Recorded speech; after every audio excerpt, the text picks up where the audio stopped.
So, thank you, Madam Speaker.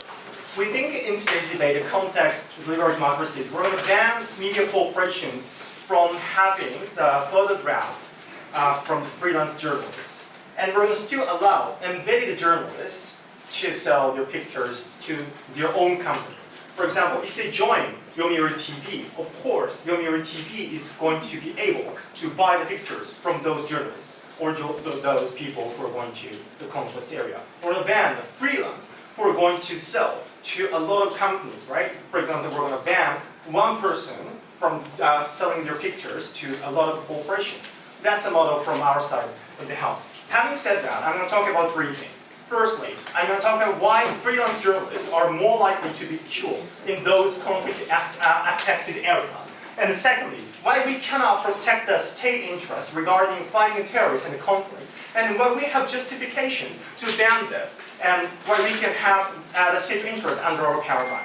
Thirdly, I'm going to talk about why we cannot secure the quality of the information rather in the status quo, and after passing this policy, rather we increase the quality of the information, because those people who are joining the media companies have still the checking and balance system mutually each other, but the freelance journalists don't. That's our argumentation. So moving on to the first argumentation, why freelance journalists are more likely to be killed in those conflict-affected areas.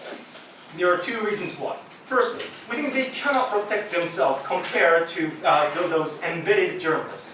There are two reasons why for that. Because A, those people don't have the information about where the dangerous area is, right? Compared to the state-owned media, or for example, big media corporations, those corporations have a lot of information about where the dangerous zone is. That's why those people can send those people where it is not so dangerous, or even if they send those people, they can weaponize those people and arm those people and send those people to those areas. On the other hand, freelance journalists do not have those information. They have to go to randomly to those areas where conflict happens, and as a consequence of that, they're going to get sudden attack from the terrorists, or as a consequence of that, they're going to get beheaded by the terrorists or the ISIS and so on, so forth. But because B, we think this is also problematic. They don't have the power to protect themselves. Even if they know it is dangerous zone, they have to go there without weapons because they don't have money to arm themselves, or they don't have the money to hire the PMC, which is called the mercenary, and so on. So of course, compared to this, media corporations have the money to actually weaponize those people. That's a huge difference from the media embedded journalists and freelance journalists. But secondly, moreover, they're more likely to recklessly go to the dangerous areas because of the existence of the demand by the media corporations. What do I mean by that? Because of the competition mechanism, because of the market mechanism, media creates the demand for journalists to go to the dangerous areas, right? Because those people would buy the pictures with high expensive prices when the picture is sensational, when the picture is in a dangerous area. That's why those freelance journalists are more incentivized to go to that dangerous area recklessly because of the demand created by the media corporations. We think that's extremely problematic. No, thank you. After passing this policy, we can change this situation according to our model. Because we can save those journalists who will join media companies by arming those people, by sending those people to the safe area, and by giving those people protection by the PMC and so on and so forth. This is fundamental because lives of people are so important and essential. The government have to protect those people as well. Before moving on, yes, Koki. So according to your logic, how the people who live in America can get the information from these kinds of dangerous areas? Are there no necessity to get information? So after passing this policy, those media embedded journalists would go to the area and get the information. However, the difference is we can arm those people and we can send them safely under our paradigm rather than their paradigm. No thanks. So moving on to the second argumentation, why we cannot protect the state interest regarding the fighting terrorists and the conflict, why we have justification.